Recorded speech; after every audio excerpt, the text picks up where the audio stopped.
Pessoal, boa noite a todas e a todos. É um prazer muito grande estar aqui com vocês, né? Agradeço muito o convite da Cida, da Mene, da Regina, de estar oportunizando esse encontro, né, com vocês, com as colegas de trabalho, com a Regina e com a Brisabel. E antes de entrar aqui eu vou abrir o outro primeiro, né? Porque quando a gente fala dessa questão da segurança alimentar e nutricional,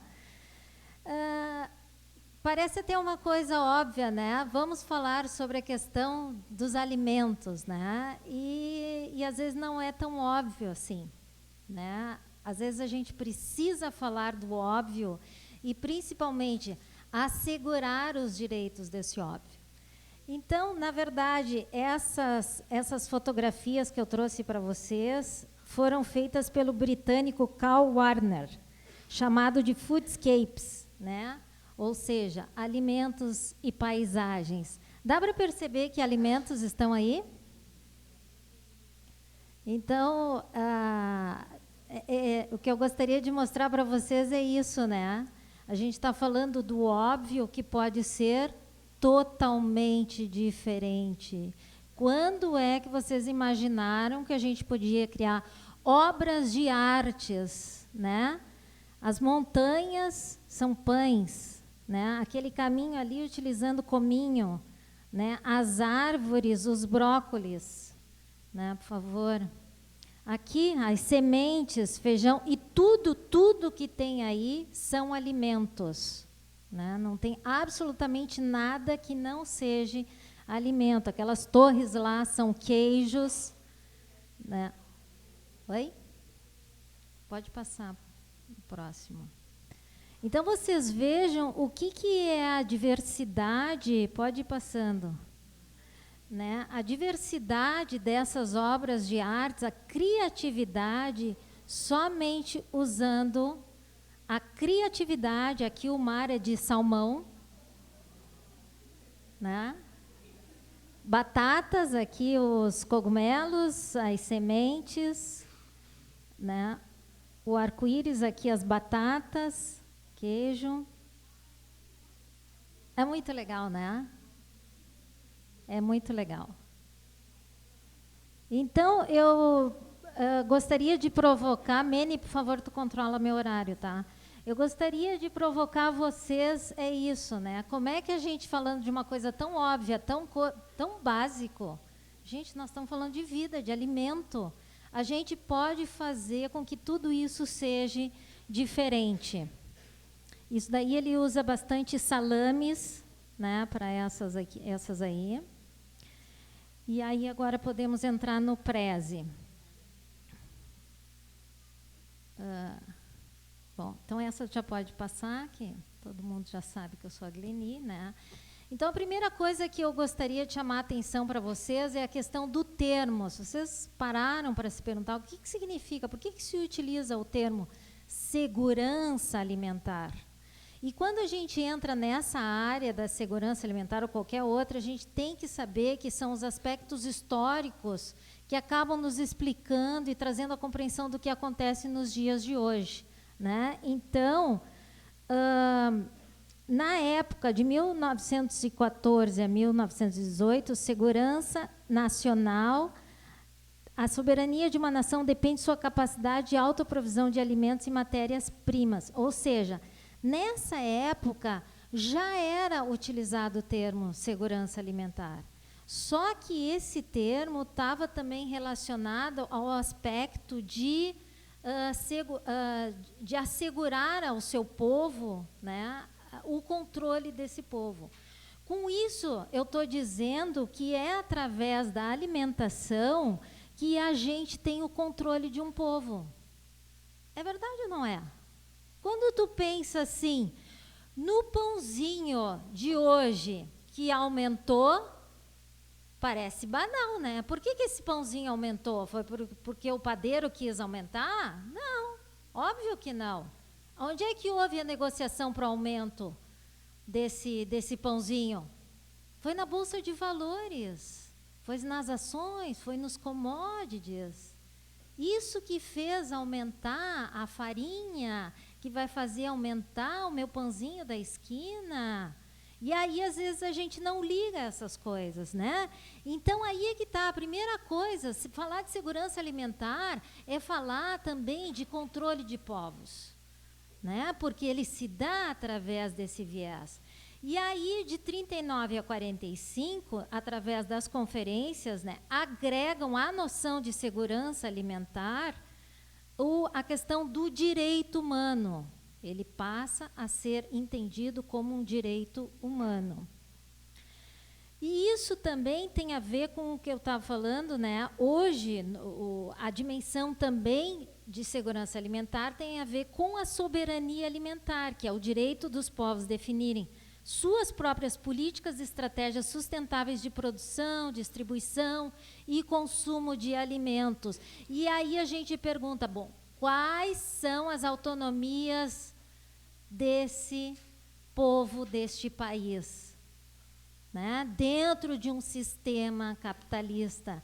Então, a gente, em momento algum, mesmo falando do pãozinho que está no nosso dia, na nossa mesa, né, que o trabalhador que vai lá consultar vocês, né, ou seja, um nutricionista ou assistente social através dos CRAS, alguma coisa assim, bom, isso tem reflexos diretos na vida desse sujeito. Só que tudo isso tem a ver com uma relação muito maior, que transcende essas relações. Ou seja, nós temos que falar que sistema é esse e que sociedade é essa, né?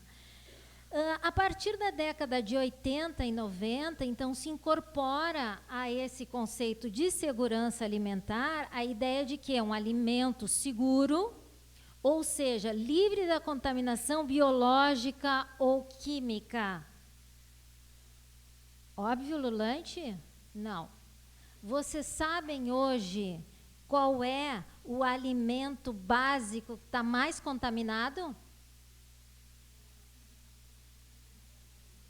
Hã? Hã? Leite, sabe da onde? Leite materno. Ah! Vocês não sabiam, né?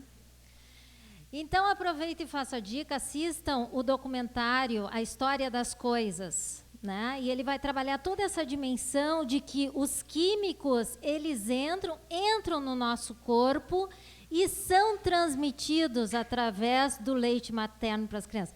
Óbvio que nem no documentário, nem eu aqui vou estar dizendo que não se deve amamentar e não se deve, muito pelo contrário, né?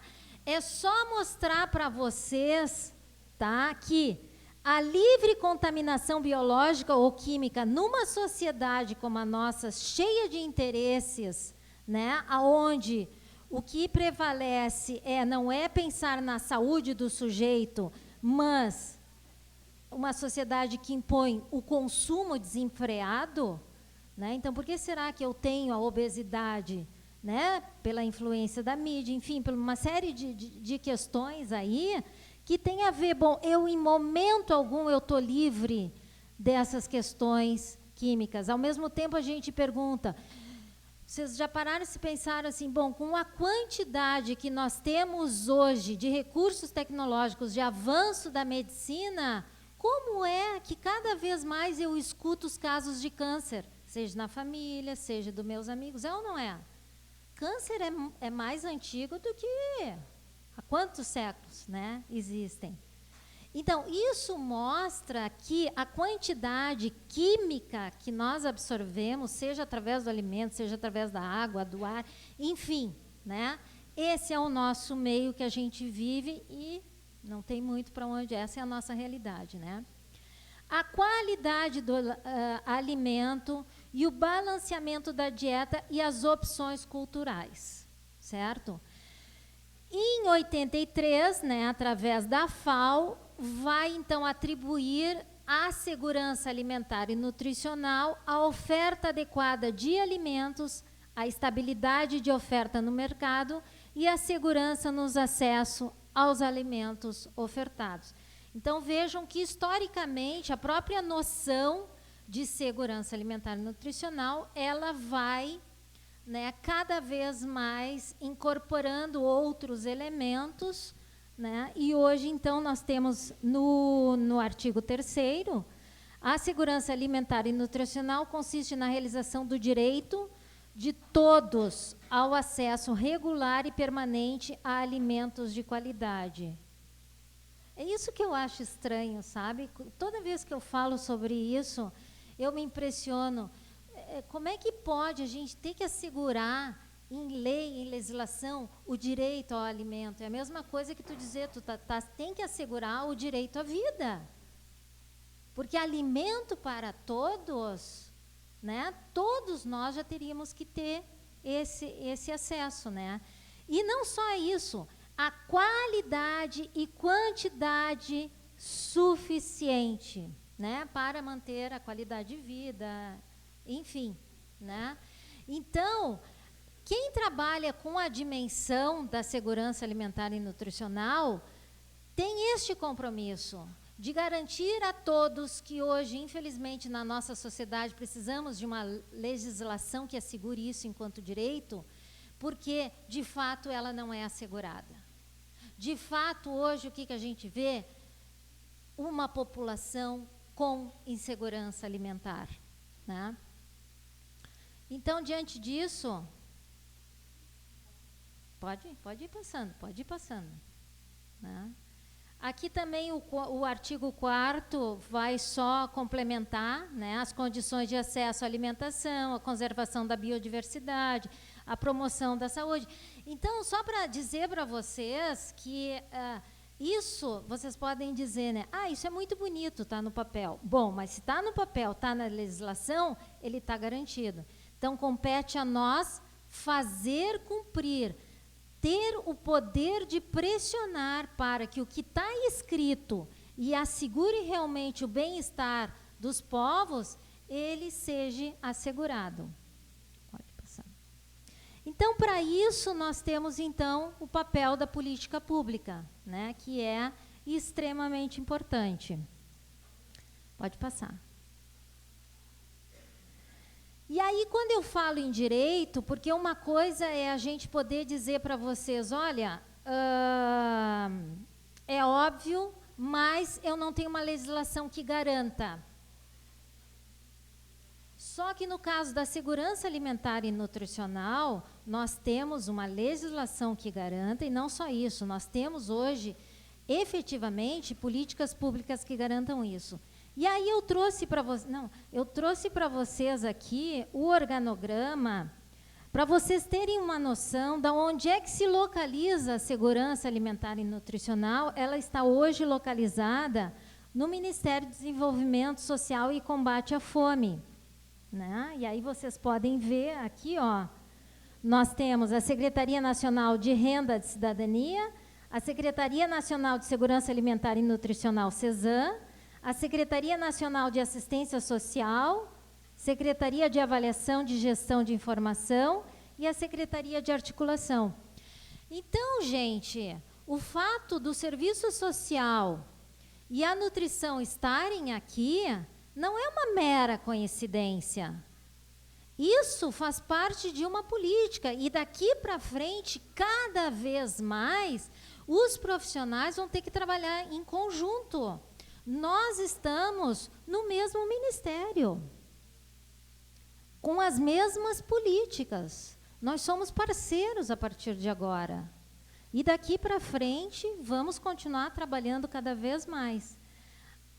A próxima lâmina aqui é da Secretaria, especificamente da Secretaria Nacional de Segurança Alimentar e Nutricional, né? É aqui só para vocês terem ideia da quantidade, né, de setores dos quais é através deles que eu vou ter que acessar para poder trabalhar. Ou seja, se eu estou lá numa prefeitura trabalhando, tanto como assistente social como nutricionista, como é que eu consigo recursos para trabalhar junto com a segurança alimentar? É através desses setores, seja, nós temos um setor específico aqui, ó, do sistema de descentralização, né, sobre a questão dos agroalimentos, agricultura urbana, equipamentos públicos, implantação da CISAM, Depois tem o Departamento de Produção Alimentar e Acesso a Alimentos,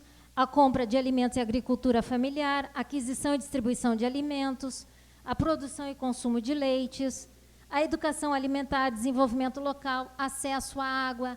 Então, isso é extremamente importante. Então, todos os profissionais, e eu digo sempre aos meus alunos, todos os profissionais que forem trabalhar nessa área, necessariamente têm que entrar no site do Ministério. Isso daqui, eu trouxe uma lâmina só do organograma, mas isso daqui é um mundo de informações. E qualquer profissional que vá trabalhar nessa área tem que ter conhecimento, porque é aqui, através disso daqui, que vocês vão conseguir liberar e acessar os recursos financeiros para apoiar os projetos de vocês para o município que vocês vão estar trabalhando, né? Então, assim, no que diz respeito ao serviço social, né, e também por isso tem a ver com a nutrição, né, a nossa população que a gente está trabalhando é uma população, né, que está numa situação de vulnerabilidade social, numa sociedade de desigualdades sociais extremas e altos índices de insegurança alimentar. Então, é um campo que até então, se a gente for pensar há décadas atrás, né, ele era um campo que era dominado realmente pela área da nutrição, agora não. E é um campo que as tendências hoje, até em função da legislação, que a Regina vai estar comentando também com vocês, e a Brisa, né, ele só tende a crescer, né, o crescimento nessa área. Então, nós realmente precisamos de profissionais que entendam dessa área e sejam competentes para atuar nessa área, né. Só um detalhe, né, quando eu digo um povo sem alimento perde seu empoderamento, perde sua capacidade de organização e seu referencial de pertencimento, tem a ver com aquela questão também, né, da soberania alimentar. Então, eu digo muito deste povo através deste alimento. Como assistente social, historicamente, ele trabalha com a questão da pobreza, né, isso está muito associado. Lembrando que, para mim falar de pobreza, dialeticamente eu tenho que falar da riqueza também. E na nossa sociedade só existe pobre porque existe rico. Porque pobreza e fome não precisa existir. Ele só existe, vocês gravem bem, ele só existe porque ele vem histórica e socialmente sendo produzido, ainda mais num país como o nosso, de recursos infindáveis, né, que não se compara nem com outros países de primeiro mundo. Os nossos recursos naturais, os nossos recursos para ter segurança alimentar para todo o povo, assim, para dar e vender de graça, não precisava ter exploração que tem. Então é isso, pobreza, fome, só existe porque é socialmente, historicamente construído. A gente não precisaria ter essa situação. E por isso que nós aqui, eu e todos vocês estamos aqui para poder lutar contra... 4 minutos, meu Deus do céu. Então dá licença. Dá licença. Que eu não vou... Tá? Então, aqui da fome, os direitos humanos eu vou passar, né, que é a questão de quanto se agrega os direitos humanos aqui. E essa questão, assim, isso é um detalhe, né? Ele é indivisível, ou seja, todos têm direito igualmente. Não dá para dizer nessa sociedade que alguns podem, outros não podem. Todos têm o mesmo direito, ele é inalienável, ele é intransferível. Aqui são dados da nossa sociedade de insegurança alimentar, que, por própria característica, é a nossa sociedade que produz a insegurança alimentar. Somos nós que estamos produzindo isso, e não precisaria ser assim, tá? Seja tanto, né, no caso ali da obesidade ou da anorexia, né? 2 extremos, Então, nós estamos produzindo. Então, assim, só para vocês, quando a gente diz assim, bom, o que nós temos a ver com isso? Existem uma série de programas que estão lá, enquanto política pública, estão lá segurados no Ministério, né? Então, nós temos aqui o Programa Nacional de Alimentação Escolar, o Bolsa Família, o Programa de Fortalecimento da Agricultura Familiar, o Programa de Aquisição de Alimentos, né, os Territórios da Cidadania, enfim, é uma série de programas que existem nos quais a gente trabalha. Eu ia trazer para vocês aqui o exemplo de Caxias, que é referência e desenvolve um trabalho realmente excelente, né? Só para vocês terem um pouco de ideia de como é que vocês têm? Tá. Então, vocês já sabem que aqui, na verdade, é aonde vai atuar o assistente social e o nutricionista, efetivamente, só para mostrar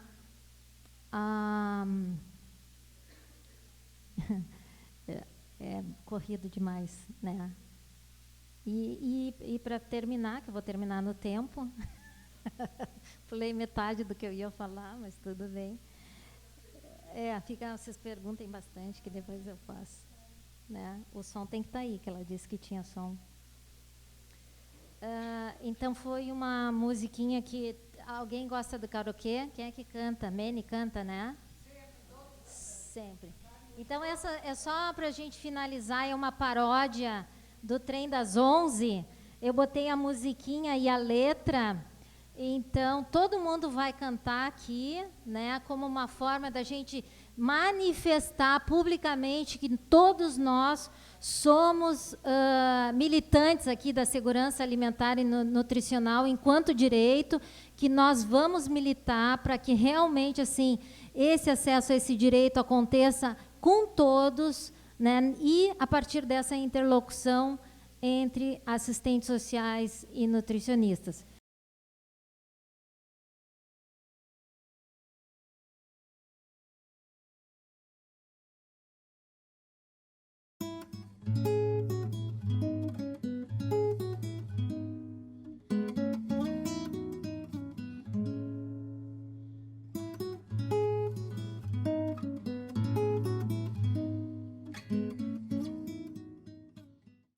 Boa noite a todas e todos. Estou vendo um rapaz aqui, é o único. Então, quero, antes de tudo, manifestar minha gratidão ao convite, às professoras aqui do curso, coordenadoras do curso de nutrição e do curso de serviço social, a minha amiga Marilene, que a vida nos encontra, vez por outra, sempre nas lutas, eu não entendo porquê, né? A minha amiga Brisabel também, que do mesmo modo é uma companheira de caminhada e luta na defesa do direito humano à alimentação. Bem, eu sou nutricionista, conforme já fui apresentada, sou filha dessa casa, me formei, estudei, fiz nutrição aqui. Eu sou jovem já há bastante tempo, fiz nos anos duros da ditadura, conforme a professora falou aqui, a professora Marilene, eu estava estudando aqui nessa casa. E fiz parte do centro acadêmico também. Então, ver as meninas do centro acadêmico falar foi assim uma recordação boa, bem legal. Então, para mim, tem significado estar aqui, é uma alegria. Também quero me desculpar para vocês que eu não fiz uma apresentação, aliás, eu tenho uma apresentação, mas achei que ela não era adequada para esse momento e tenho tido semanas corridas de trabalho, não pude me dedicar com todo o carinho que eu queria para montar a apresentação. Mas eu quero deixar aqui depois algumas referências que eu tenho de páginas que eu acho que merecem ser visitadas, que estão de acordo com alguns elementos que eu vou trazer aqui para comentar com vocês, né? Mas a minha apresentação não vai ter assim essa elegância lúdica que a professora trouxe aqui. Então, daí que vocês vão ter que contar com o meu talento mesmo. Vamos ver se eu vou conseguir, né, deixar algumas mensagens importantes. Eu acho que a vida não vale a pena se a gente não toca o coração da gente mesmo e das pessoas, né? Mas, então, tentando perseguir coerência com o tema proposto, que é segurança alimentar, políticas públicas e intersetorialidade, né? Muitos dos elementos comentados pela professora aqui, eu também estou pensando em trazer numa lógica mais focada na nutrição e alimentação, né? Então, conforme a professora Gleni colocou, né, do que é o conceito de segurança alimentar, vejam que ele traz elementos importantes. Tem um texto bem interessante do Chico Menezes, o Francisco Menezes, que trabalhou com o Betinho lá no IBASE, que ele fala assim: segurança alimentar, um conceito em disputa e em construção. Eu acho que da década de 90 até hoje, ele agregou vários elementos no seu conceito, por exemplo, a cultura alimentar, o respeito à cultura alimentar, que foram fruto de disputas. O próprio termo segurança alimentar e nutricional foi uma disputa importantíssima, que eu me honro de ter participado, que era o seguinte: não bastava ser segurança alimentar, tinha que ser nutricional, e essa foi uma reivindicação da categoria dos nutricionistas, que incluiu no conceito que dizer, bom, alimento tudo bem, é importante, mas esse alimento tem que nutrir, ele tem que ir além de encher barriga. Vigorava naquela época no planeta a ideia de que a fome era um problema seríssimo, que precisava ser enfrentado, e que, por isso, com isso, poderia se resolver com commodities, por exemplo. Tentaram enfiar a goela abaixo, aqui do Brasil, a soja como a grande solução para a fome. Fome se mata com ração, a despeito do direito ao gosto, à cultura alimentar local. Mais adiante, estudos e a própria postura do movimento social vem mostrar que, ao contrário, né, ao contrário de ela promover a segurança alimentar, essas grandes produções intensivas de grãos no Brasil e no mundo geraram deformidades agrárias e mais fome ainda. O êxodo rural no Brasil tem a ver com esse redesenho para o plantio de commodities. Isso tem a ver ou não tem a ver com nutrição, eu pergunto. E tinha, inclusive, uma parcela importante da categoria de nutricionistas e do pessoal da área da assistência social que defendia que fome... Tinha cestas básicas, que eram basicamente farináceos distribuídos à população, achando que essa era uma forma de acabar com a fome, né? Então, houve um progresso no próprio conceito de segurança alimentar, que tem toda essa história que a professora Gleni colocou. Nós não podemos esquecer que o termo segurança, ele já vem de uma cicatriz histórica da humanidade. Ele emerge, essa ideia de segurança alimentar, quando, na Segunda Guerra Mundial, e a linguagem que vigorava no mundo era a linguagem militarista, por isso o termo segurança, ele traz em si essa ideia, né, de segurança social, segurança pública, né? Quando se constata que a arma que mais matou gente naquele período da humanidade, e até hoje, qual que é? A fome. Essa aí é a mais cruel de todas, dita por o nosso consagrado José de Castro. Não tem a arma mais efetiva e eficaz e eficiente, porque ela, antes de matar, ela humilha bastante. A pessoa é capaz de qualquer coisa, se subjuga. Então, antes da pessoa morrer, ela é um belo de um escravo. Ele faz uma análise na geopolítica da fome interessantíssima, como ele diz que a mão de obra trabalhadora sobrevive muito bem num limiar de fome no seu primeiro estágio, em que a pessoa é o predador em busca da sua presa. Ele trabalha mais horas, cansando menos, no primeiro estágio da fome, porque ele está motivado para buscar o alimento, assim como qualquer outro mamífero estaria naquela situação. Então, isso era de um período da nossa história que nós superamos. Vencemos alguns problemas, mas temos outros. E botamos outros problemas dentro do cenário, né?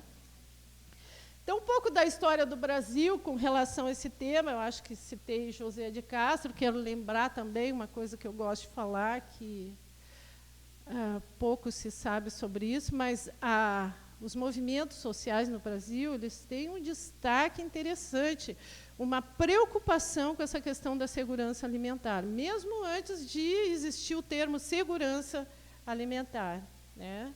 Primeira greve geral que acontece no nosso país é em 1922, e a palavra de ordem dessa greve geral era arroz, feijão e pão, saúde e educação.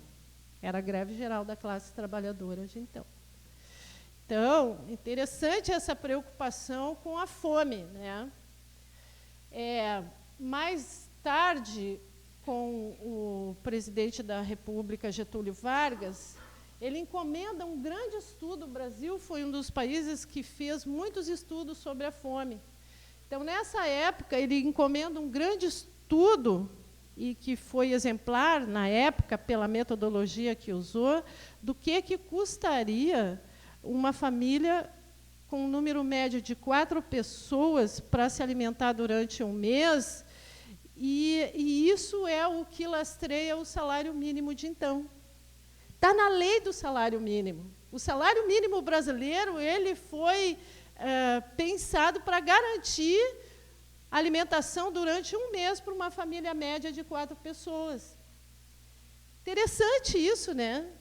E como a gente não usa isso como um instrumento, bom, se alimentava 4 pessoas durante um mês em 1938, tem que aumentar, ele tem que ser lastrado por isso, ou ele tem que ser relativo ao preço da cesta básica capaz de alimentar uma família de 4 pessoas durante um mês. E já tem esse cálculo, e base fez, seria um salário por em volta de R$ 1.300 hoje, o salário mínimo, se ele fosse ainda condicionado pelo que rezava a lei de então, né? Então, são etapas interessantes na história do Brasil, né? A própria luta do Betinho, mais adiante, a criação do Conselho Nacional de Segurança Alimentar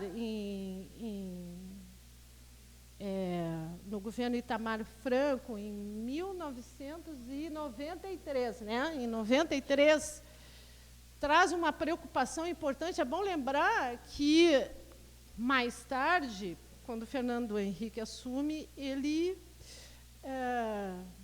fecha o Conselho, né? Interrompe com as ações do Conselho, que já tinha um plano de trabalho maravilhoso proposto. E se cria o governo paralelo, né? Que está sediado, então, no Instituto de Cidadania, na Universidade de Campinas, muito coordenado por, então, Graziano, que hoje é o presidente da FAO. Então, ele não é presidente por acaso, tem história, muita história no lance.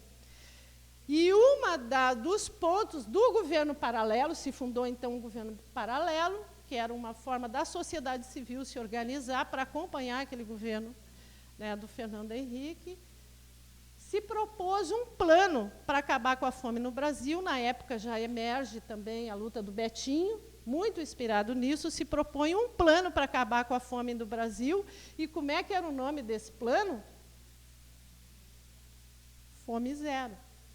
Então, quem fala que fome zero é coisa do governo Lula, do populismo, está mentindo. Fome zero é uma proposta dos movimentos sociais organizados em torno da luta do combate à fome no Brasil.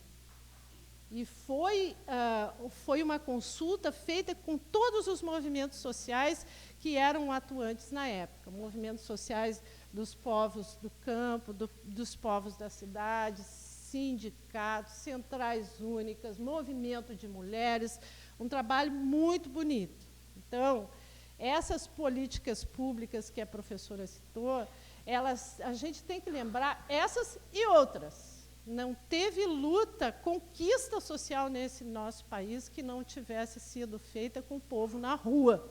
Isso é uma lição para nós. Isso nos diz alguma coisa, de que tem um jeito da gente conquistar as coisas. Nada dado de mão beijada, né? Tem muito suor na coisa. Então, essa era outra mensagem que eu queria passar para vocês. Então, hoje tem gravado no marco legal brasileiro, no artigo 6º da Constituição, na Carta Maior, o direito humano à alimentação. Vejam bem, o direito humano à alimentação, ele passou despercebido na Constituição de 88. Nós tivemos que fazer uma mobilização em 2010, somente em fevereiro de 2010 que ele entra para a Constituição. E foi uma mobilização importante no Congresso Nacional para defender, porque tinha deputado que era contra ter direito humano. Por exemplo, a Constituição dos Estados Unidos da América não garante direito humano à alimentação. Não que não tenham debatido, eles debateram e acharam que não deveriam colocar isso na Constituição. Né? E a Lei 11.346, que, então, institui um sistema no Brasil, a exemplo do que é o SUAS para assistência social, a exemplo do que é o SUS para a saúde, tem o SISAM, Sistema de Segurança Alimentar e Nutricional, que é um sistema que tem uma natureza por si diferente. O da assistência social, o da saúde, o da justiça são sistemas únicos. O da segurança alimentar é um sistema aberto. O que isso significa? Ele dialoga com diferentes ministérios. Eu não realizo... Se vocês tivessem que colocar num lugar, num locus institucional, a segurança alimentar, vocês colocariam aonde? Em que ministério? Da saúde? E da conta? Quais?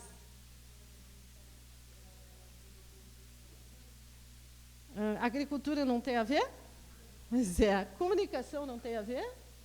Transporte não tem a ver? Hoje, um dos problemas mais sérios de abastecimento no nosso país é o transporte, sabia? Olha a crise lá na história do Rio Madeira. Ih, quanto tempo? Não é possível que falte só assim. Eu não falei quase nada, eu estou igual a ti, Gleni. O que houve com o tempo? Bom, então eu vou fazer igual a ti, rapidinho. Então, é um sistema aberto, ele dialoga com 19 ministérios. E tem, assim, uma coisa nós fomos aprendendo a ser nação, né? E algumas coisas a gente aprendeu. Para garantir direito, se garante direito com política pública, né? Então, existe um sistema e esse sistema vai ter que mostrar que políticas públicas são essas. Mas bastaria só ter as políticas públicas? Eu realizo políticas públicas com orçamento. E isso tem que ter uma rubrica orçamentária em cada um dos municípios destinada a investir na promoção da segurança alimentar. Nunca pensem em política pública sem dinheiro. Política pública sem dinheiro é proselitismo, é papo furado. Tu precisa ter orçamento para realizar. E, para ter um orçamento, tu tem que apresentar um plano. Tu tem que ter um plano de segurança alimentar. O Brasil, hoje o Estado do Rio Grande do Sul está com uma dívida. Tem que apresentar o seu plano de segurança alimentar, que ainda não foi construído. O Brasil já tem um plano de segurança alimentar capaz de ser acompanhado. Se vocês entrarem no site do Ministério do Desenvolvimento Social ou no site o SIGA, do Senado, vocês podem abrir o Plano Nacional de Segurança Alimentar, vocês podem ver quais são as políticas públicas que tem no município de vocês. E qual é o recurso. E isso é feito para vigilância civil mesmo. Esses números estão abertos. Se eu quiser saber quantos são os beneficiários do PAA do meu município, qual é o orçamento que o município está usando para fazer isso, está lá para ser perseguido e vigiado. Então, assim, segurança alimentar, o Brasil tem uma política, tem consciência que tem problemas. Quais são os problemas maiores que o nosso país tem? Né? Pensando, então, um pouco mais, já afinando com o curso de nutrição, né? Da segurança alimentar, uma das grandes ameaças é a fome. E eu costumo dizer isso porque tem gente que acha que a fome diminuiu, não é mais problema. Ela diminuiu, sim, diminuiu como nunca na história do Brasil diminuiu a fome. Hoje a gente tem índices de desnutrição infantil semelhante a países do primeiro mundo. Mas enquanto tiver, eu penso igual o Dom Mauro, enquanto tiver uma pessoa passando fome, tem que ter gente lutando para que a fome se liquide. É o extremo da indignidade humana. Isso mostra a falência de uma civilização, e é esse olhar que é uma vergonha para cada um de nós ter uma criança passando fome, ter seres humanos passando fome entre nós. Isso é incompetência de uma civilização. E a incompetência maior é como a forma cruel como nós aprendemos a banalizar, naturalizar a miséria e a fome e culpabilizar a pessoa por estar naquela condição. Conforme a professora colocou aqui, a miséria é uma produção social e é uma opção de uma sociedade. Nós podemos optar por um outro modelo. A qualquer momento isso pode mudar, né? Agora, nós temos um outro problema sério, que nós não vencemos o problema do passado, que é a velha fome, que acompanha já há alguns séculos a humanidade, mas nós já estamos vivendo os problemas sérios da transição nutricional. A obesidade, as doenças de transtornos alimentares, né? As doenças decorrentes de maus hábitos alimentares, chamadas doenças degenerativas, e nós estamos aqui pisando no chão, onde é campeão no Brasil de doenças degenerativas causadas por maus hábitos alimentares. Rio Grande do Sul é o maior nisso. E nós temos uma outra ameaça, que o Rio Grande do Sul é maior nisso, então isso coloca uma carga importante para nós, nutricionistas, e uma carga importante para os assistentes sociais também. Nós estamos pisando aqui no chão que mais consome agrotóxicos do mundo. O Brasil é o maior consumidor de agrotóxicos do mundo. E o Rio Grande do Sul, no Brasil, é o segundo maior. Primeiro São Paulo, depois nós, que mais consome agrotóxico. Então, por que nós somos campeão em cânceres de vários tipos? Não tem nada a ver com isso? E aí eu quero lançar aqui alguns desafios para nós. E eu acho que esse ambiente aqui é um ambiente muito importante, por isso eu selecionei alguns tópicos que eu acho que eu não poderia passar por aqui sem falar, né? Da importância que tem esses profissionais quando estão executando essas políticas públicas de ter olhares sensíveis para a equidade de gênero, de raça, de etnia, né? Nós vamos executar políticas públicas e nós temos que pensar que país é esse. Esse país guarda cicatrizes históricas importantes que fizeram parte do processo de dominação, colonialismo, e alguns defeitos históricos nós temos. Todos nós temos que vigiar em nós mesmos e não executar essas políticas. Um deles é o machismo, um país ainda masculino centrado, né, que pretere a mulher no acesso a melhores salários, a mercado de trabalho. Ainda somos isso. E quando nós pensamos as vulnerabilidades, nós temos que olhar com um olhar diferente para as mulheres. Eu não estou falando desse universo aqui, que talvez seja um universo privilegiado, mas olhem para fora daqui, né? No campo, nas periferias. O racismo é outro defeito histórico importante. Os dados da PNAD, Pesquisa Nacional de Amostra por Domicílio, o nutricionista tem que conhecer isso. Vai lá, pega a PNAD, e dá para fazer tudo isso online agora. Na apresentação que eu botei ali tinha. Recorta a mulher e vê os dados de desnutrição e acesso à renda. Recorta a raça. Pega lá o recorte por autodeclarado negro. É assustador os números que tu vê. Esse é o nosso país, isso nós não podemos negar, isso não é proselitismo. Tem que ter política reparatória, sim. E isso eu falo porque muitas vezes a gente está executando políticas públicas como o Bolsa Família ou o CadÚnico e não olha no olhar a diferença dessas populações. É importante. Reparação é uma dívida histórica que o país tem com suas mulheres, com as populações negras, indígenas, e tem que recuperar. Isso se faz com política pública. Se nós vamos operar políticas públicas, nós temos que estar sensível para isso. Eu vinha conversando com a professora Gleni, eu vou concluir, tá? E nós estávamos falando de dificuldades que a gente tem na operação de políticas que já existem por entendimento Incompreensão do gestor da política, ou não conhecimento da política. Então, a gente ainda está crescendo como nação, nós ainda temos que aprender muita coisa e construir junto. Alguns desafios para os nutricionistas, pensar o Brasil na sua complexidade, e são oportunidades também. Eu tenho visto colegas muito bem sintonizados com essas novas ondas que o mercado está colocando e que se destacam. Por exemplo, por que não pensar em valorização dos hábitos alimentares e produção agroecológica de alimentos? Eu hoje, se vou falar em alimentação saudável, eu não posso pensar outra coisa. Ou eu vou pensar nessa dieta convencional com alta carga de alimentos ultraprocessados que vem comprovando que são os responsáveis pela obesificação. Está aí uma referência para vocês lerem, um texto quentíssimo, Carlos Monteiro, que fala dos alimentos ultraprocessados e a sua relação com as doenças não transmissíveis, né? Fortalecimento da agricultura familiar abriu uma oportunidade importante da colocação do nutricionista pela lei que institui o Programa Nacional de Alimentação do Escolar, que hoje obriga o nutricionista como responsável técnico, Lei 9.347, é isso? Estou dizendo certo o número da lei? Que institui o Programa Nacional da Alimentação do Escolar, que diz o seguinte: tem que comprar no mínimo 30% da agricultura familiar. Hoje a academia tem esse desafio. Eu, quando fiz curso de nutrição era uma coisa que estava em catálogo e comida a gente comprava. Não nos cogitávamos passar numa lavoura ou visitar um agricultor familiar para comprar alimento. Inclusive, havia uma tendência a dizer que aquilo era alimento sujo, que alimento bom ele vem... era alimento industrializado, processado, né? Então, tem esse desafio e essa oportunidade também, né, no mercado.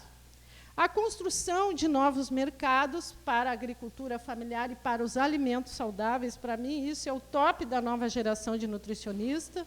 Adequação sanitária dos produtos da agricultura familiar, né, uma adequação inclusiva.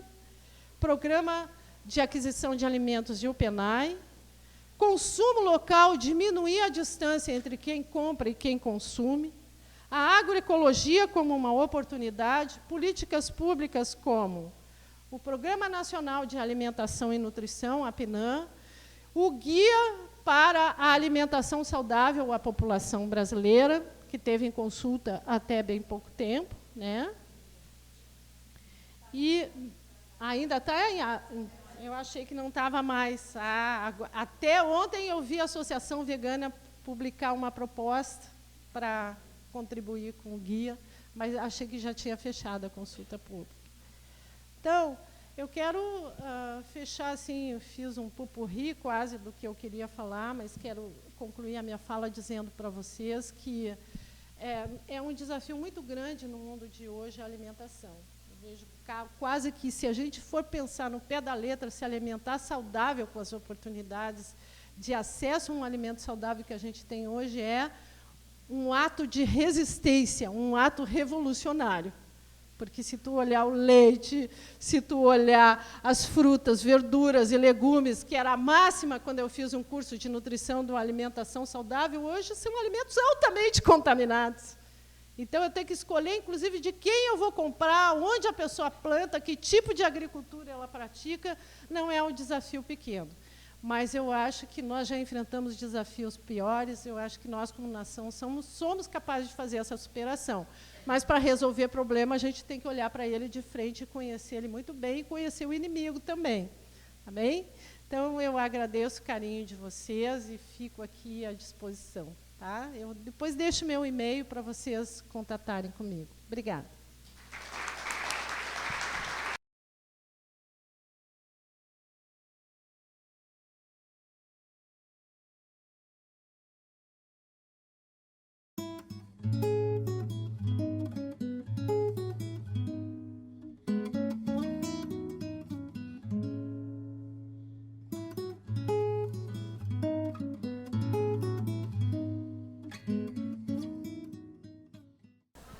Bem, pessoal, eu vou iniciar, e como toda a tecnologia que nos move, nos movimenta, a minha falhou. Ela vai tentar recuperar, eu mandei por 2 e-mail, está gravado em PDF, que PDF abre em tudo que é arquivo, né, mais fácil, eu tentei me precaver dessa forma, mas, enfim, a Mene recebeu por e-mail, gravou no pendrive, vamos ver o que acontece. Eu tinha iniciado a apresentação ali numa lâmina, que eu acho que vocês conseguiram ver a primeira parte, que é uma fala do Dom Mauro Morelli, que é ampla, de 2002, onde ele diz que a gente não se alimenta só de comida, mas também do trabalho humano, de afeto, de carinho, de leite materno. Esse é o universo da nossa alimentação. É uma fala de 2002, resgatada de um documento dele, aí, enfim. Tanto a professora Gleni quanto a Regina fizeram... A Gleni trouxe vários elementos do conceito de segurança alimentar e a Regina bastante elementos políticos dessa questão hoje vivenciada por todos nós, né? O conceito da segurança alimentar, que embasa hoje a legislação que foi apresentada ali, 11.347, ele é baseado num grande evento, a Cúpula Mundial de Alimentação, que ocorreu em 96 em Roma, e que dá conta da finalização desse conceito de segurança alimentar que nós temos até hoje e que foi adotado pelo Brasil, que é o direito humano de todas as pessoas terem acesso todos os dias na sua vida à alimentação adequada, nutritiva, em quantidade e qualidade, o suficiente para cada ser humano, sem comprometer a questão ambiental ou meio ambiente, ou seja, sem comprometer a produção de alimentos para as gerações futuras. Então, só esse conceito já nos dá uma ideia da intersetorialidade e o que ele representa.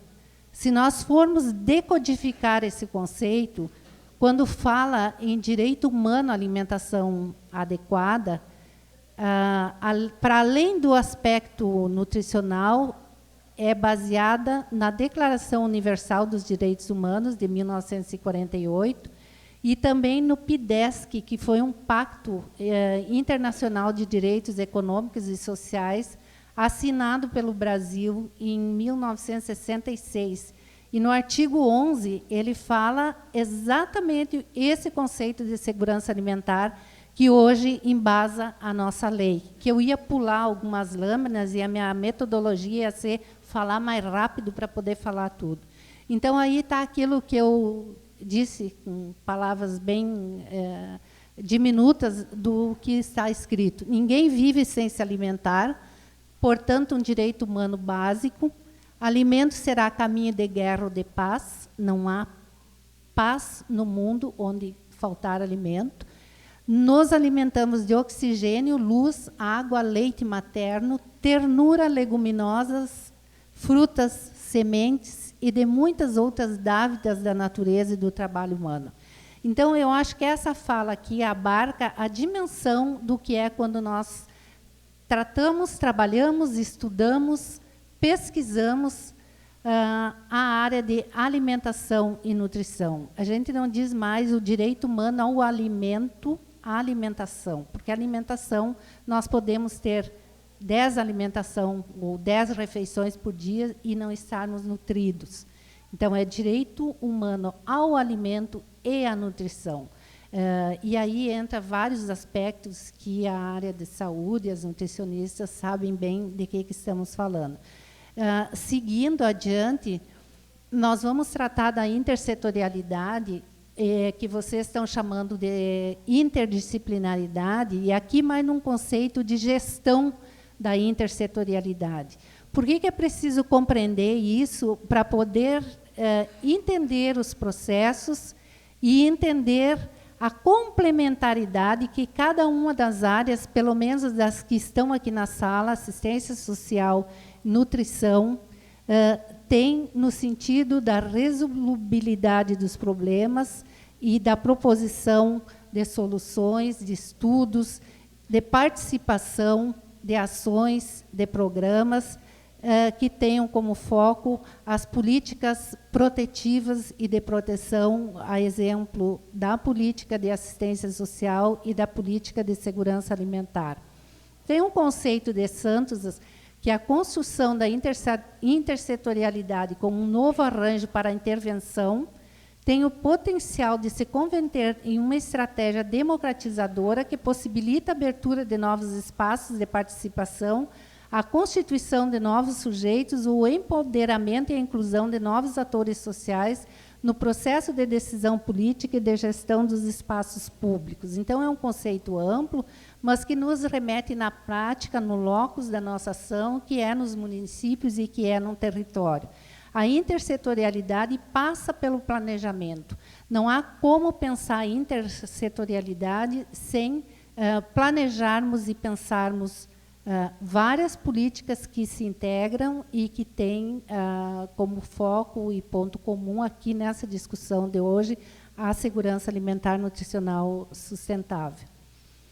A intersetorialidade como um desafio na política de segurança alimentar. Esse conceito que eu falei antes para vocês, do direito humano à alimentação adequada, e nutritiva e saudável todos os dias de nossas vidas, em quantidade e qualidade, sem comprometer as questões ambientais e as gerações futuras, ela se desdobra, além de estar incorporada ao Sistema Nacional de Segurança Alimentar, e esse Sistema Nacional aqui foi um ato falho meu, de tanto ouvir falar e reviver o golpe e a ditadura, eu coloquei o nacional.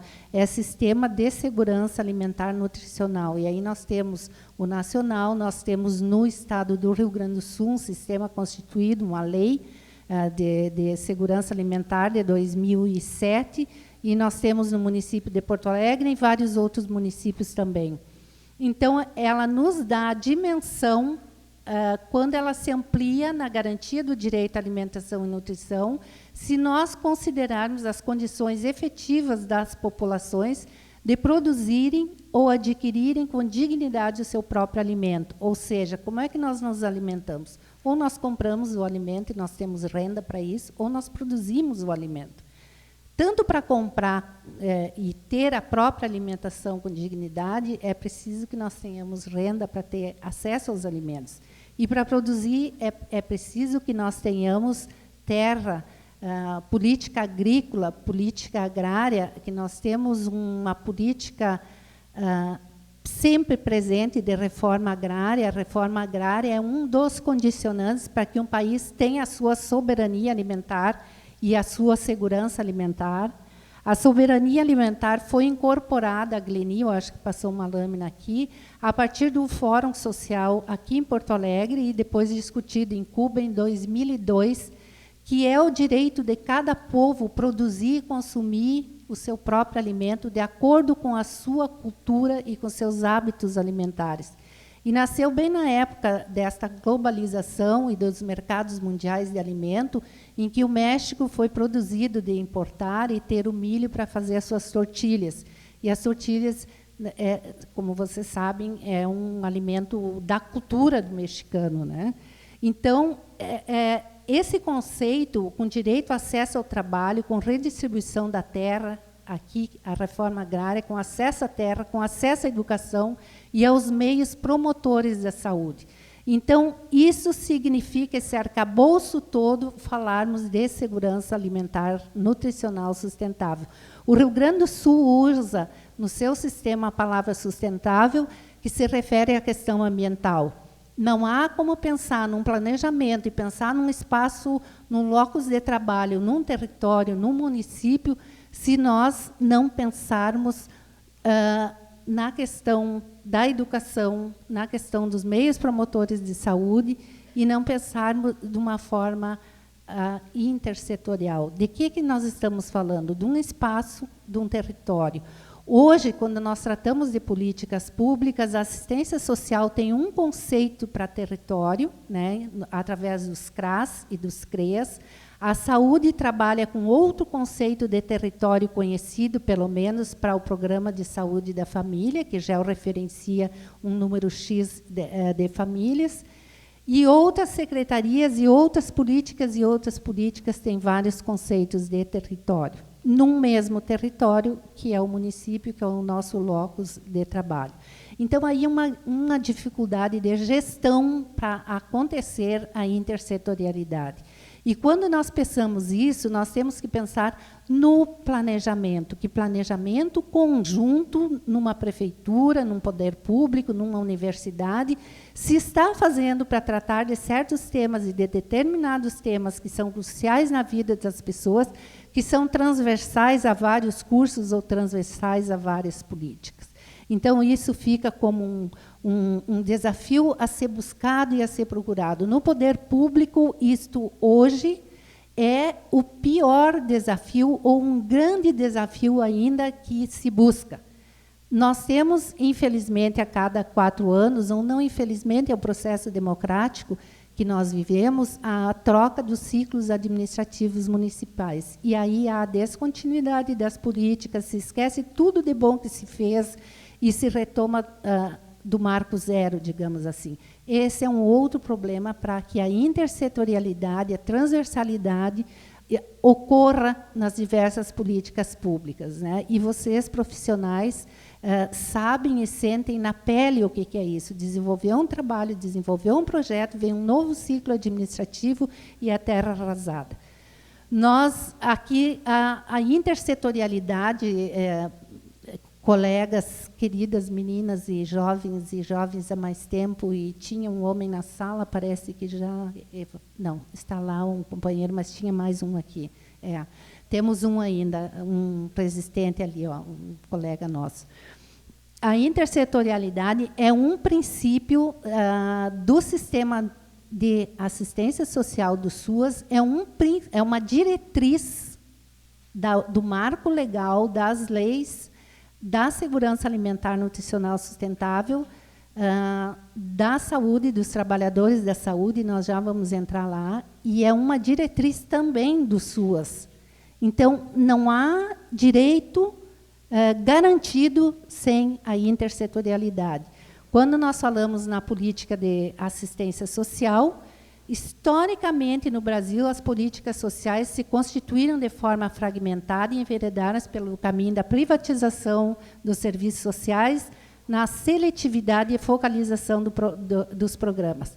Eu tenho aqui no meu livro, e eu estava folheando ele, a gente fez aqui a minha grande orientadora, a Gleni foi minha orientadora no mestrado, eu amo de paixão a Gleni, pela paciência que ela teve comigo, uma pessoa um pouquinho mais de idade, eu não tinha método nenhum para escrever, muita prática, muita experiência, muito papo, mas a Gleni conseguiu, com paciência, me conduzir a uma forma acadêmica razoável, enfim, produzir meu livro, enfim, a Gleni é uma grande pessoa preciosa para mim, porque ela se abriu dentro do serviço social para uma área, até então, não usual de pesquisa dentro desse serviço. E isso é um aspecto muito relevante e faz com que eu esteja aqui hoje falando para vocês. Mas, olhando na época da ditadura militar, os programas de alimentação e nutrição, eles eram completamente fragmentados, politizados, eram usados como benesse para determinada camada da população. Havia superposição de programa, chegava a ter em 72, na época do Geisel, 7 programas de alimentação e nutrição para criança e mãe gestante, 7 igual, em diversos setores. Então, isso vem numa marca para a assistência social difícil de romper e de superar, para tratar com toda a dignidade que a pessoa tem, o direito humano à alimentação e nutrição. Então, esta é uma marca ainda a ser vencida, que não está totalmente resolvida. Eu perguntava para a Mene, assim, tem o código de ética, o projeto ético-político da política de assistência social, tem a reconceituação desse projeto político, enfim, mas ainda há uma marca a ser vencida por todos esses anos vivenciados, originários, e que ainda hoje se refletem no nosso dia a dia. pesquisando Porto Alegre, a população mais pobre vai para a periferia e para a extremidade da periferia. E essa população, no extremo da periferia, ela ainda não é usuária dos programas, ela ainda não consegue acesso aos programas do governo federal, a exemplo do Bolsa Família. E esta população ainda é alvo das benesses de partidos políticos, de igrejas, e etc., etc. e tal, né? Então, nós precisamos encarar isso com mais naturalidade, nós precisamos enfrentar essa questão e nos incorporarmos da visão do direito humano à alimentação e nutrição.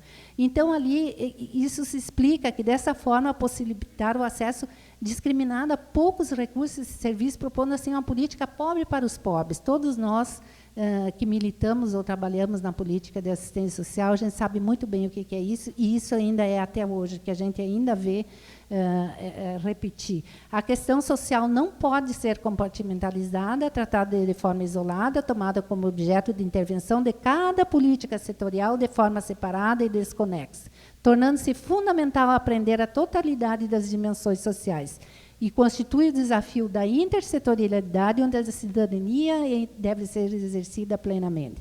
Então, a intersetorialidade é uma diretriz da política de assistência social. Passando a outra lâmina, sim, a intersetorialidade na política nacional de alimentação e nutrição. Aqui, minhas nutricionistas queridas, amadas, eu trouxe de propósito, viu, Bruna, a Política Nacional de Alimentação e Nutrição de 1999. Foi lá em 1999 que ela foi criada no Ministério da Saúde, a Portaria 710 de junho, baseada, escrita em cima do conceito do direito humano à alimentação e nutrição. Passando a outra lâmina, aqui eu tenho que fazer um breve parêntese, rapidinho, assim, ó, do papel, tu pode voltar, Mene, do papel fundamental do movimento da reforma sanitária no Brasil. Os militantes que, para além, está lá no fim, que trabalharam e embasaram aqui o conceito ampliado de saúde.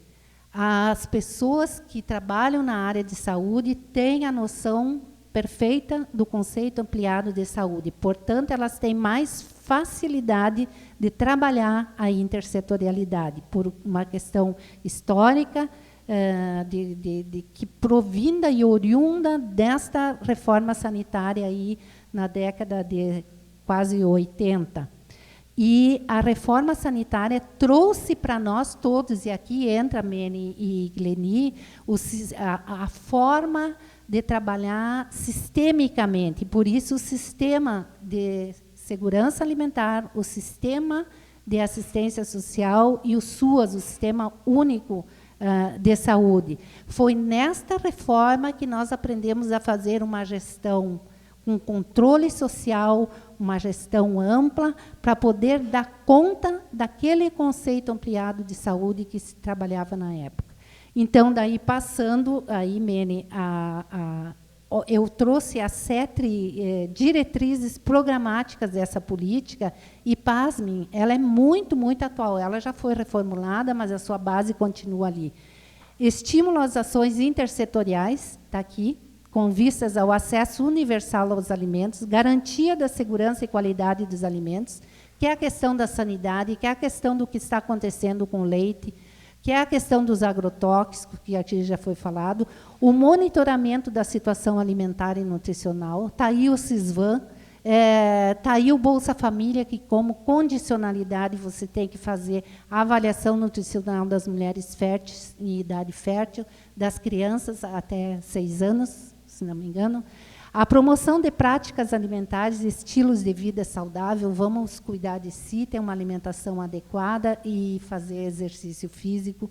Prevenção e controle dos distúrbios e doenças nutricionais, que a Regina falou. Promoção do desenvolvimento de linhas de investigação, essa permanente pesquisa e estudo do que temos hoje no mundo moderno, com essa alimentação, enfim, desenvolvimento e capacitação de recursos humanos em saúde e nutrição.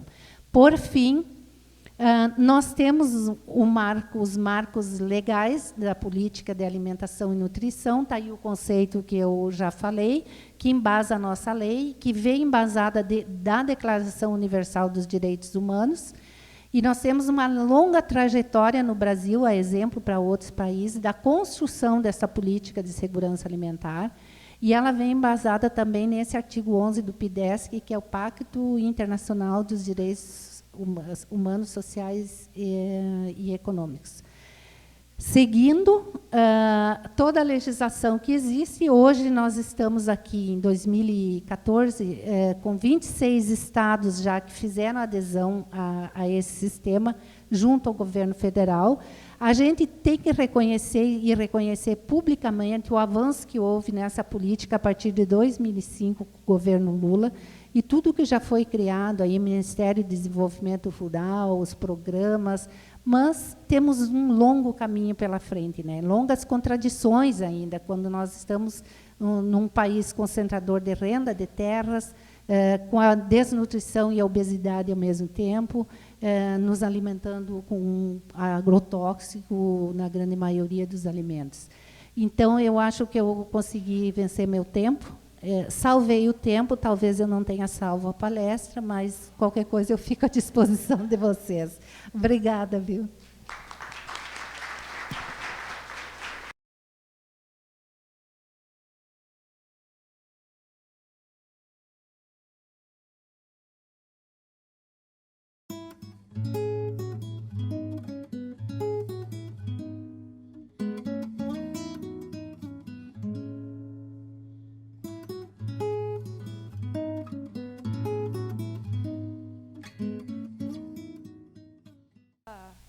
Da professora Gleninha, assim, ó, que um dos motivos de ter fome ainda no mundo, né, não seria, não sei se é o termo certo, assim, os produtos alimentícios tornarem uma mercadoria. Só pode ter acesso a eles quem tem dinheiro para comprar. Isso é uma coisa que dificulta, eu acho, o acesso aos mais pobres, porque, assim, tu tem 2 roupas, tá, tu doa uma, mas eu vou comprar 1 quilo de arroz a mais e vou doar o que está sobrando. É mais difícil, né? Então, aí, acho meu entendimento, assim, uma das causas de ter fome ainda, assim, no mundo, por mais absurdo que pareça, no nosso século, seria isso, né? Os alimentos são uma mercadoria, compra, vende, só tem acesso a eles quem tem dinheiro. E quem não tem dinheiro, passa fome, é meio óbvio, né? Mas é um produto do mercado. Um direito fundamental é produto do mercado. Só isso. Bárbara, bárbaro, foi. A colocação tá bárbara. Realmente, assim, como eu disse, isso é um dos elementos, quando eu digo assim, ele é histórico e socialmente construído, exatamente, porque se ele está numa sociedade onde tudo vira mercadoria, então não é à toa que a gente vê quando, assim, bom, muitos dos produtores, eles preferem queimar a produção, botar fora, do que distribuir. Bom, só isso já mostra o quanto a lei de mercado é que vale mais. E realmente no nosso Brasil, em particular, não tem motivo nenhum que se justifique a existência da fome ainda, né? A não ser, né, os interesses particulares do próprio mercado, que aí só compra quem tem dinheiro. Na verdade, isso é uma cicatriz histórica que o Brasil herdou. Nós não podemos esquecer que nós éramos uma colônia, e essa colônia era explorada para quê mesmo? Alimentos, matéria-prima sem nenhuma agregação de valor. No conceito da palavra mesmo, para ser explorado, quer dizer, nós produzia cana-de-açúcar para exportar. Depois foi outros ciclos, né, de produção de alimentos. Então, isso está muito na matriz histórica do Brasil. Produção para exportação e exportação do pior jeito, sem agregar valor. É diferente quando nós importamos um alimento do Canadá ou dos Estados Unidos, que ele chega aqui com valor agregado. Não é só a soja, assim, ela chega aqui na forma processada, com valor agregado. Nós exportamos matéria-prima bruta, entendeu? Então, no Brasil, o censo agrícola, ele está lá lá no site do MDA. Isso, quem quer conhecer esse assunto tem que dar uma olhada. Censo agrícola. E ele também é móvel, tu pode te fazer recorte, ver a região, município e tal. É o seguinte, 85% das terras destinadas à agricultura no nosso Brasil estão na mão do agronegócio. Tá? A agricultura familiar, que não faz isso, que a Gleni diz, que não bota fora, quem bota alimento fora para não vender é agronegócio. A agricultura familiar ela não faz isso. Ela dá um jeito de vender, vende por preço menor, mas vende. Entendeu? Essa agricultura familiar ocupa menos de 20% das terras do nosso Brasil. Menos das terras destinadas à agricultura. Ela produz 70% de tudo que se come no nosso país. Acabou, quando se fez o censo agrícola, foi por terra tudo aquilo que dizia que só se acaba a fome no Brasil com agronegócio. Mentira. Quem fabrica comida que vem para a nossa mesa é a agricultura familiar, não é outra agricultura. Quem fabrica para vender na feira é o pequeno. O grande não quer saber de feira, ele está pensando na fronteira, ele quer ir para o além-mar. Né? E o outro dado importantíssimo é o seguinte, quase 89% da mão de obra na agricultura está empregada na agricultura familiar. O agronegócio é alta tecnologia, não quer saber de gente. Quanto menos gente, melhor. Quer expulsar a gente, concentrar a terra, que foi o que a Brisa falou, sem reforma agrária não tem final de fome. Entendeu? Então, são dois modelos oponentes. Quem produz comida, quem gera segurança alimentar, é a agricultura familiar. Portanto, pensar segurança alimentar, nós temos que estar pensando nesse horizonte também. E é ameaçador, porque a tendência desse grande negócio, essa mercadoria que tu diz, né, hoje não se produz comida, se tu pensa, os 6 grãos mais produzidos, eles não são comida, eles são commodity. Eles aumentam a produção quando tem mercado, quando não tem mercado, ela some. Então, isso não é comida. Né? Isso é moeda. Café, soja, trigo, leite, carne, fazem parte desse bloco. É commodity. Né? Com isso, não se tem soberania. É isso que a Gleni e a Brisa falaram. O conceito de soberania não tem estabilidade nacional, onde isso está ameaçado. Né? Argentina, México, tiveram reveses históricos importantíssimos em guerras e revoluções por causa da falta de soberania. A Argentina capitulou na Guerra das Malvinas por causa de falta de insulina. Não tinha soberania, tiveram que capitular. Né? Mas eu acho que esse assunto ele é de extrema importância porque mostra a responsabilidade social das nossas profissões, né? E o que está à nossa frente, assim. E para a gente, enquanto centro acadêmico e enquanto estudante, para mim, que vou estar trabalhando isso no meu trabalho de conclusão, é algo que é para além do profissional, né? É tu olhar o ser humano e compreender que existe direito à vida e que o alimento está dentro disso, né? Quando eu escolhi fazer nutrição foi porque eu achava que, dentre os cursos da saúde, a nutrição era a que mais trabalhava com saúde, na prevenção, na alimentação, que a gente vê ao longo de toda a graduação o quanto uma alimentação saudável é importante para a manutenção da vida, né? E que, para prevenir a doença, o alimento está estritamente relacionado isso, né? Além do exercício da atividade física, lazer e todas as outras coisas que vêm ao encontro do conceito de saúde ampliada. Mas a gente tem a compreensão de que prevenção e saúde está relacionado com uma alimentação saudável, mas eu considero ainda que a gente não está refletindo que essa alimentação saudável passa pela qualidade desse alimento. E que a qualidade desse alimento está dentro de tudo aquilo que vocês falaram. O uso do agrotóxico, a visão do alimento como capital, a retirada desse valor simbólico do alimento, da comida, do vínculo, da relação e o incentivo à alimentação cada vez mais rápida, a tu comer em lugares, enfim, perpassam muitas coisas. E como que o nutricionista vai entrar dentro disso, focado na doença, focado em tantas coisas que às vezes são o depois, né? E que também tem que se olhar o antes. Então, eu acho que é muito disso, assim. Palavra final, assim, fazendo um gancho assim no que foi colocado aqui.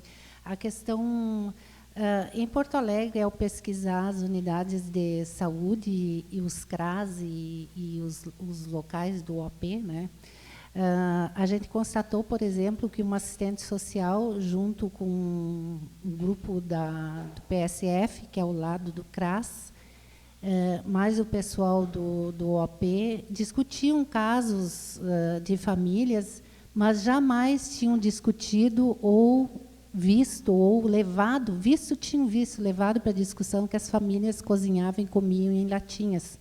Porque terminava o gás antes do fim do mês, porque terminava a comida mesmo e porque a condição é um local lá na região leste de Porto Alegre. Então, o protagonismo que a professora falou ali do serviço social, todo público demandatário da política de assistência social é um público em insegurança alimentar, ou pela falta, ou pela alimentação inadequada, ou por não ter condição de se alimentar todos os dias do mês, o dinheiro acaba antes, o gás acaba antes.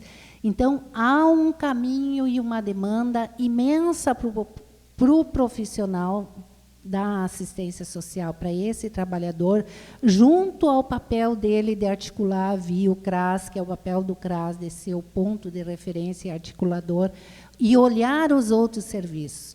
Por outra banda, as nutricionistas, o PSF, por condição da própria lei, não prevê nutricionista, né, o profissional nutricionista.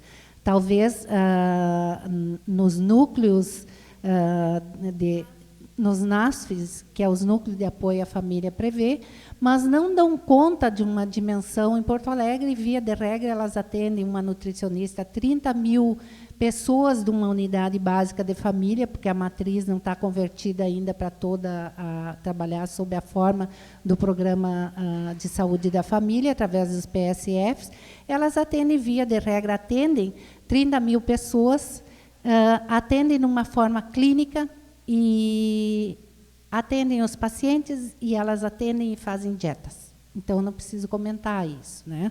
Numa palestra da Elizabeth Recine, recentemente em Porto Alegre, há que se estão revendo, em nível nacional, o currículo do curso de nutrição e há uma identificação urgente de uma formação mais política dentro do curso, né? Então, somando isso tudo, a questão da mercadoria, da alimentação enquanto mercadoria, nossa matriz colonizadora, ela é agrária, ela é agroexportadora e ela traz esse cunho até os dias de hoje.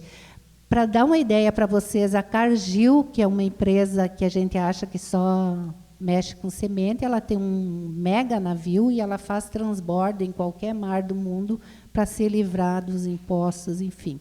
Leiam o livro Destruição em Massa, Geopolítica da Fome, do Jean Ziegler. E aí a gente vai se envergonhar enquanto ser humano, porque a gente não lembra que os refugiados de guerra, hoje, atualmente, no Haiti, na Síria, é estratégica matar eles de fome, porque serão menos refugiados. E eles morrem de fome porque não tem comida para todos. E nos vários, são milhões, mais de 40 mil pessoas em determinados campos e passa de milhões de pessoas refugiadas de guerra, e que nós não nos damos conta. Então, esse universo está dado. Eu agradeço a Mene, agradeço a Unicinos, agradeço a paciência de vocês e ter sido tão bem acompanhada aqui pela Regina, militante, a Gleni, minha mestre. E eu estou há 20 anos nessa estrada, desde 93, junto com o Betinho e o Dom Mauro. Nunca arredei pé, tive que arredar sempre para ganhar a vida e trabalhar, mas nunca arredei pé da minha convicção de achar que esse universo vale a pena. Alimento é vida, e o direito humano é isso que nós temos que avançar, numa cultura de direito, sim, que é o direito humano à alimentação é dever da família, a sociedade e do Estado. A legislação está farta dando conta da tarefa do Estado. E o grande papel nosso é transformar isso em direito concreto e visível. Eu só quero encerrar lembrei de uma coisa que eu queria ter dito na minha fala. Tem uma filha da casa aqui também, uma nutricionista formada, que agora está dando aula aqui, que é a Fernanda Bairros, que realizou uma pesquisa interessantíssima, que é fruto da tese de doutorado dela, trazendo para cá para o exemplo de um diálogo da política da assistência social com alimentação e nutrição. Ela fez uma pesquisa do acesso às comunidades quilombolas às políticas públicas da assistência social e de alimentação e nutrição, comparativo com os públicos da assistência social. Qual foi o resultado? Que as pessoas negras acessam menos as políticas públicas do que as pessoas brancas no Brasil. Então, mesmo referendo à tese de que o preconceito no Brasil não é só social, como muita gente diz, é pobre, não é porque é negro, é porque é pobre. Não, tem discriminação de raça também. E é uma nutricionista, filha aqui da casa, está dando aula, conheçam o trabalho dela, ela está fazendo agora o pós-doutorado dela nessa temática também. Obrigado pela paciência de vocês.